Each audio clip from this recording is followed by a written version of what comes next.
J'ai mis un peu de temps mais vous me l'avez demandé, alors c'est parti tout savoir sur le néolithique.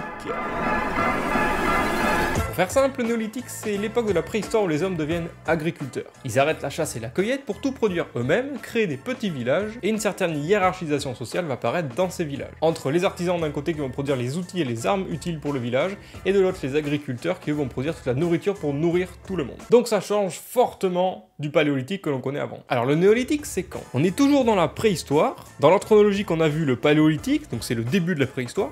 Ensuite il y a le mésolithique, qui apporte pas grand chose finalement de plus, c'est une sorte de transition. Et enfin il y a le néolithique qui est la fin de la préhistoire en gros. Et c'est la révolution. Le néolithique s'étend d'environ 10 000 ans avant Jésus-Christ jusqu'à 3300 ans avant Jésus-Christ. Donc on mange toujours des feuilles.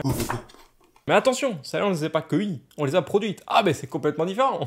Ce qui marque le début du néolithique, c'est la sédentarisation. Ils vont arrêter de bouger pour consommer à droite et à gauche, et ils vont se poser et produire sur place. On arrête la cueillette, on passe à l'agriculture, et on arrête de chasser des mammouths avec des lances en bois, ok? On passe à l'élevage. Des vaches, des moutons, des chèvres, etc. C'est beaucoup mieux, c'est moins fatigant, et en plus on récupère aussi le lait, la laine, le cuir, etc.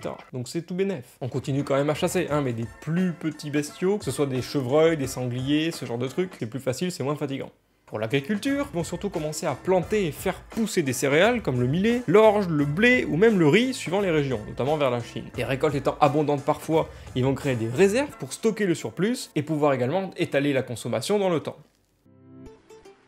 Pendant le confinement, on était bloqués chez nous, on a fait des nouvelles activités, le bricolage, la couture, la peinture, etc., tout ce que tu veux. Et bien finalement, au néolithique, c'était un peu pareil. Maintenant qu'ils bougeaient plus trop partout, ils étaient figés à un seul et même endroit, ils allaient pouvoir développer cet endroit. Ils vont donc s'installer dans des endroits propices à l'agriculture et l'élevage, et vont former des petits villages, les améliorer continuellement pour se faciliter la vie quotidienne, tout simplement. Comme ils ne bougent plus, ils peuvent créer des maisons plus solides et durables dans le temps, ils utilisent des matériaux plus résistants comme le bois, la terre argileuse, ainsi que la pierre pour créer des murs vraiment résistants, ainsi que le chaume pour faire des toits. Faut dire que c'est un peu mieux quand il pleut. Le feu est toujours un élément super important et central dans les villages pour pouvoir faire fuir les animaux, se réchauffer, manger chaud, etc. Les objets quotidiens vont être également améliorés, ils utilisent massivement la pierre polie parce que c'est l'âge de la pierre polie, pour toutes sortes d'utilisations, d'outils et d'armes. La poterie, le tissage ainsi que la métallurgie vont également apparaître, ce qui va être absolument incroyable et va révolutionner le game clairement. Pour les objets, ils utilisent toujours beaucoup le silex et le bois, et des nouveaux outils apparaissent, que ce soit des haches pour couper le bois et faire de la place pour pouvoir faire de l'agriculture, également des faucilles pour pouvoir couper l'herbe pour installer le village et pour rendre les terres un peu plus propres, et également la binette et ce genre d'outils pour pouvoir aller creuser dans le sable et rendre la terre cultivable.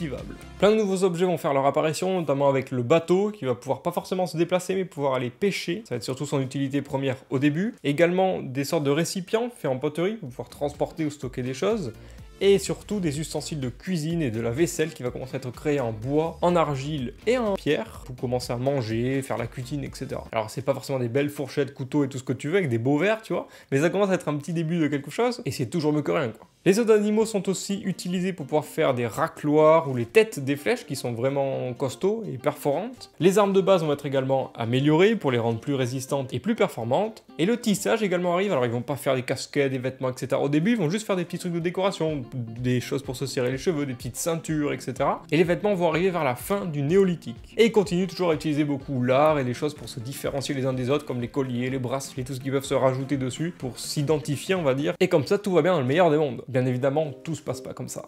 Une sorte de hiérarchisation sociale qui va arriver, et également la guerre. Enfin, la guerre, calmez-vous, hein, c'est juste un peu la guerre entre les villages, quoi. Donc la hiérarchisation et les catégories sociales vont commencer à se développer légèrement dans les villages, parce qu'il y a des emplois et des personnes qui vont être beaucoup plus utiles que d'autres, notamment les artisans, qui sont vraiment importants pour faire les outils et les armes, les agriculteurs, qui eux vont nourrir le village, et donc ça va être deux classes complètement différentes, et une troisième va aussi également arriver, les sortes de chasseurs et guerriers pour défendre le village, et se défendre contre les animaux tout simplement. Après, concernant la guerre, on n'est pas sûr s'il y avait vraiment une grosse guerre entre deux villages vraiment marqués, mais en tout cas il y avait des petites guerres entre chaque village, des fois, un peu comme dans Clash of Clans, quoi, tu vois, tu vas piller un peu le village à côté pour aller récupérer des ressources, des armes, du bois, et surtout la nourriture qui était dans les réserves. Et donc du coup, il y a des guerriers qui vont être de plus en plus développés pour justement éviter les pillages ou aller contre-attaquer des villages quand on s'est fait attaquer.